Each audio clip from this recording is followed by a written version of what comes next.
If your steering lock warning light is staying on or flashing, here's what you can try. Start with the simple stuff. Stop the car and turn everything off. Gently move the steering wheel left, then right.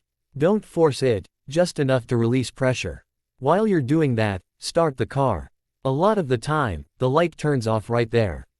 If it doesn't, that's okay. Turn the car off again. Disconnect the negative battery cable. Wait about 10 minutes. Then reconnect it. Start the car and check the light. If it's gone, you're good. If it's still on, grab a basic tool and check the battery terminals. Loosen them, clean them properly, then tighten them back down. Bad connections are a very common cause. Now, with a flashlight, look around the steering column area.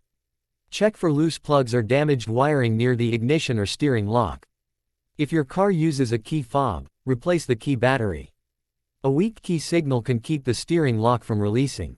If the light is flashing, turn the car off, lock it, wait a minute, then unlock it and try again.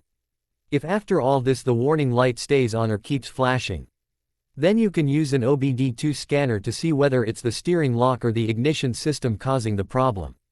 If this video helped you, hit like and subscribe. Comment your car's year, make, and model, and I'll tell you exactly what to check next. Thanks for watching, and drive safe.